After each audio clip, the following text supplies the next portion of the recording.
लोकतंत्र खतरे में है। जो राजनेता क्रिमिनल बैकग्राउंड से आए, चुनाव लड़ने की बढ़ती लागत, आपराधिकता की वजह से ही उनको मत मिलते हैं। बिहार के धनबाद एरिया में जहां कोयले का बहुत कारोबार रहता है, माफिया जिसको बोलते हैं, तो उसने 1977 का विधानसभा का चुनाव लड़ा। लोग उनको जिताते कैसे? नमस्कार, मैं डॉक्टर उत्तम श्रालकर, मैं इंग्लैंड में साइकियाट्रिस्ट हूं। आजकल हम अक्सर ये नारा सुनते हैं कि लोकतंत्र खतरे में है, लोकतंत्र खतरे में है। मुझे मालूम नहीं कि आप उस पर भरोसा करते हैं कि नहीं, और अगर करते भी हो तो कितना भरोसा करते हैं। लेकिन मेरा खुद का ये मानना है कि अगर लोकतंत्र को कोई खतरा है तो वो किसी एक पार्टी या एक राजनेता की वजह से नहीं है। वो खतरा है तो जो राजनेता क्रिमिनल बैकग्राउंड से आए हैं, जो गुंडे पार्श्वभूमि होती है, जो दबंगाई होते हैं, उनकी वजह से है। और ऐसे राजनेता हर एक राजनीतिक पार्टी में हैं और देश के हर कोने में मौजूद हैं। और यही कारण है कि कोई भी राजनीतिक दल इस पर आवाज नहीं उठाता। भारत की राजनीति की और एक अनोखी विशेषता है कि राजनीति पर अपराधियों का बढ़ता प्रभाव। पिछले संसद में 40% राजनेता ऐसे थे जिन पर आपराधिक मामले दर्ज हुए थे, और इनमें से 2/3 राजनेता ऐसे हैं जिन पर जो आरोप थे वो बहुत गंभीर थे, जैसे कि हत्या। तो इतना गंभीर मामला है। चुनाव आयोग ने इस समस्या को कम करने के लिए कोशिश तो की है, लेकिन इसका असर ज्यादा नहीं दिखता, उसको सफलता नहीं मिली है। लोगों का ऐसा मानना है कि हालात तब तक नहीं बदलेंगे जब तक इस समस्या के पीछे जो माइंड गेम्स हैं, जो साइकोलॉजी है या मनोवैज्ञानिक पहलू है, उसको अगर हम नहीं समझ पाते। तो इसी बात को ये आज के वीडियो में हम पेश करने जा रहे हैं। तो पहले आइए जानते हैं कि ये समस्या आखिर शुरू कैसे हुई। तो ये समस्या आजादी मिलने के बाद तुरंत शुरू हो गई। शुरुआत में जो चुनाव थे उनमें जो राजनेता थे उन्होंने गुंडे और दबंगाई लोगों को अपने इलेक्शन के लिए पोलिंग एजेंट के रूप में इस्तेमाल किया। यहां तक कि 1991 के जो चुनाव थे, पहले आम चुनाव थे, उनमें चुनाव आयोग ने सबूत पाए कि राजनीतिक नेताओं ने ऐसे गुंडे लोगों को इस्तेमाल किया इसलिए कि वो विरोधी जो लोग हैं उनको धमका सके और जो मतपेटी है उनमें कुछ हेराफेरी का काम करे। और ये सब जानकारी जो है मैंने एक रिसर्च आर्टिकल से ली है जिसका लिंक डिस्क्रिप्शन में दिया है। तो ये जो गुंडे लोगों की हरकतें थी वो कुछ चुनाव चलती रही, और धीरे धीरे एक ऐसा वक्त आ गया कि ये जो गुंडे लोग थे वो जो काम कर रहे थे वो राजनीतिक नेताओं के लिए करने के बजाय उन्होंने ऐसा निर्णय लिया कि वो सीधे सीधे खुद ही चुनाव में कूद पड़े। और इसके पीछे कुछ अहम कारण थे। पहला कारण ये था कि उस समय पहचान की राजनीति, जिसको आइडेंटिटी पॉलिटिक्स बोलते हैं, उसका उस समय ये जो आइडेंटिटी पॉलिटिक्स जिसमें जाति और धर्म की राजनीति बन गई, उसकी वजह से ये जो गुंडे हैं वो राजनीति में आ गए। दूसरा कारण ये था कि चुनाव लड़ने की बढ़ती लागत, पैसा बढ़ने लगा था और उसके लिए गुंडों के जो पास पैसा था नंबर 2 का, उसका इस्तेमाल शुरू होने लगा।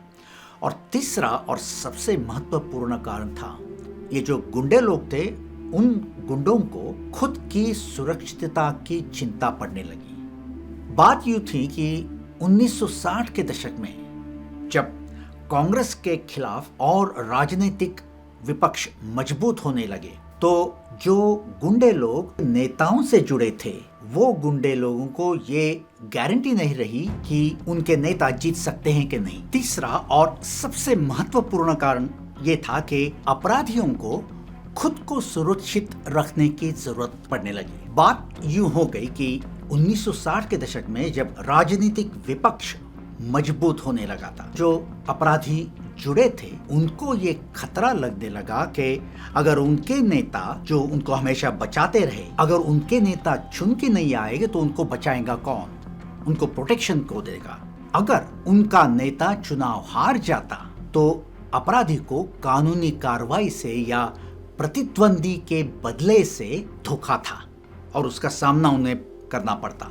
इससे बचने के लिए अपराधियों ने राजनीति में खुद उतरने का रास्ता चुना। उदाहरण के लिए एक बता दूं कि बिहार के धनबाद एरिया में जहां कोयले का बहुत कारोबार रहता है, वहां का एक गुंडा था, माफिया जिसको बोलते हैं, वो गैंगस्टर था। तो उसने 1977 का विधानसभा का चुनाव लड़ा, वो जीत गया और उसके बाद हमेशा वो उस चुनाव क्षेत्र से जीतने लगा। तो अपराधियों के राजनीति में आने का ये सिलसिला तभी से बढ़ता गया जो आज तक चालू है। लेकिन ये सब जो हुआ तो केवल अपराधियों के बचाने के लिए नहीं हुआ, क्योंकि सवाल ये उठता है कि राजनीतिक दलों ने उसको स्वीकार क्यों किया। तो उसका जवाब यह है कि जैसे पहले बताया कि राजनीतिक नेताओं को अपने गंदे काम करने के लिए ऐसे दबंगों की या गुंडे लोगों की जरूरत थी ही।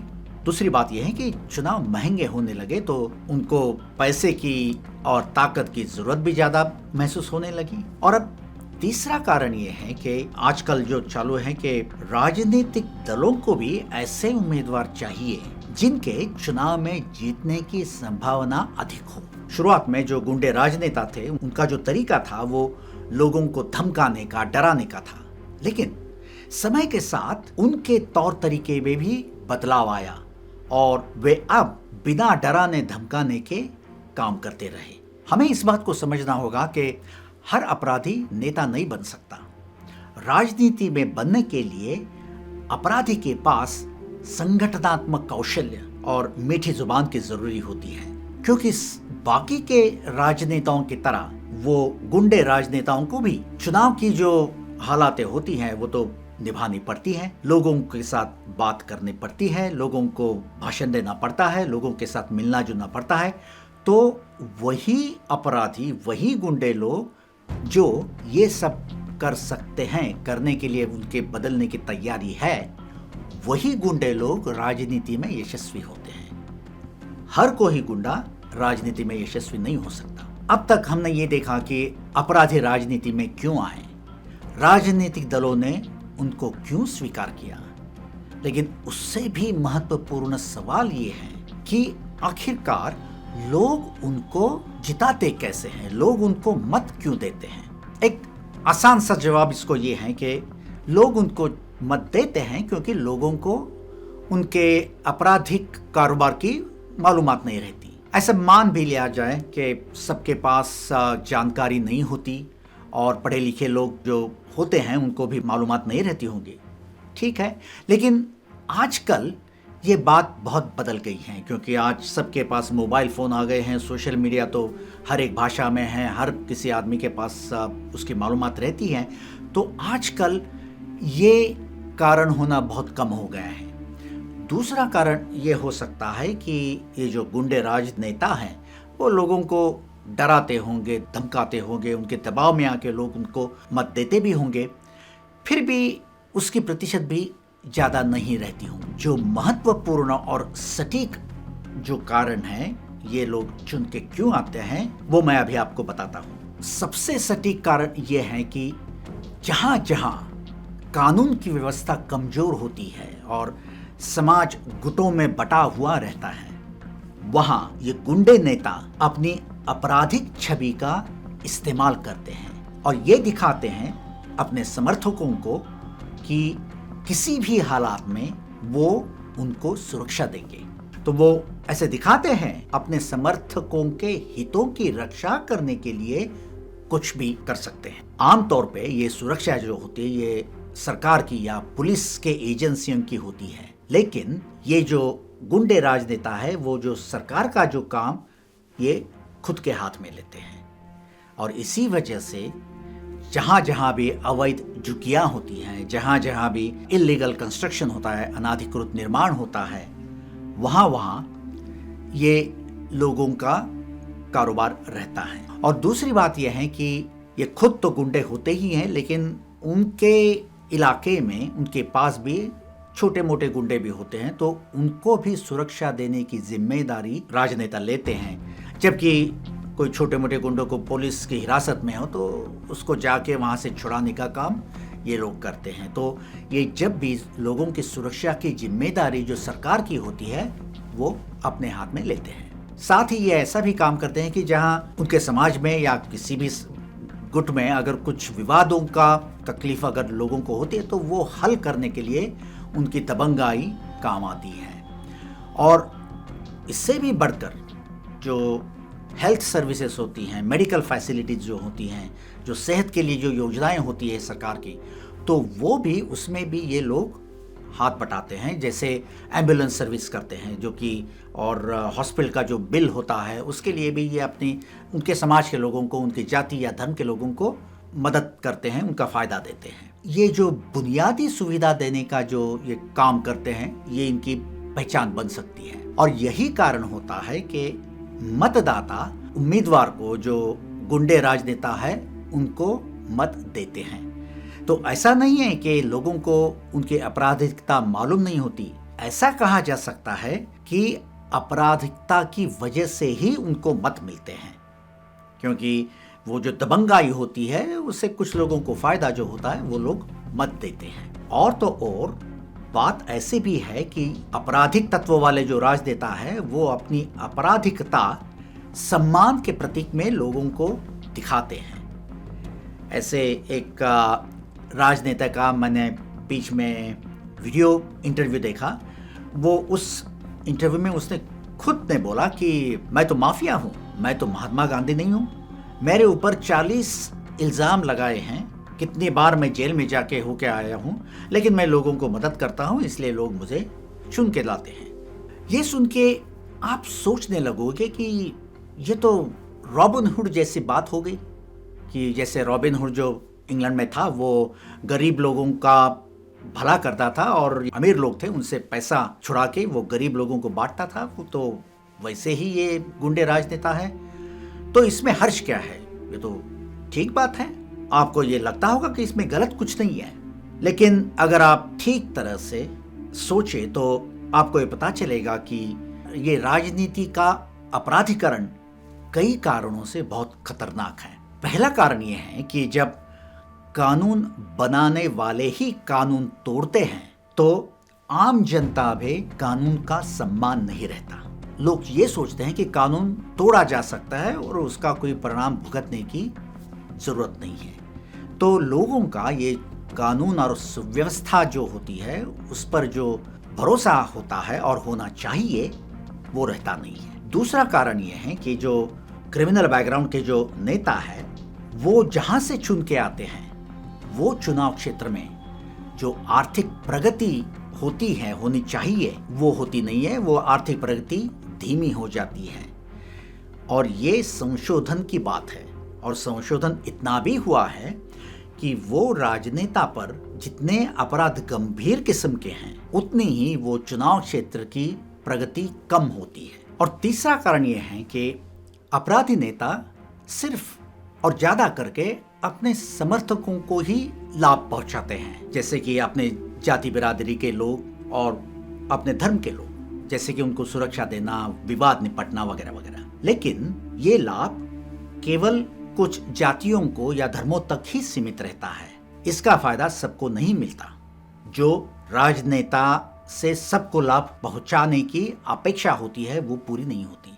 और क्योंकि ऐसे राजनेता सिर्फ अपने लोगों का ही लाभ देते हैं, जो समाज में बंटवारा होता है वो ज्यादा बढ़ता है। तो ऐसे राजनेता समाज में विभाजन को सुलझाने के बजाय उससे और गहरा करते हैं, क्योंकि उनकी राजनीति का तरीका समाज के छोटे हिस्सों की देखभाल करना ही होता है। लेकिन उनके समर्थकों के लिए भी ये दोहरी धार वाली तलवार जैसा होता है, क्योंकि उनके जो समर्थक हैं उनको भी बाकी के जो सिविल फैसिलिटी जैसे बोलते हैं उनकी ज़रूरत होती है। लेकिन ये दबंगाई नेता उस पर कब्जा जो करते हैं उनकी वजह से उनको भी ज़्यादा फायदा नहीं होता। जैसे उदाहरण पर जो लोग झुग्गी में रहते हैं उनको अगर अच्छी जगह मिलने की अगर फैसिलिटी भी हो तो उनके नेता वो अपने लोगों को भी प्रगति नहीं हो ऐसा काम करते हैं।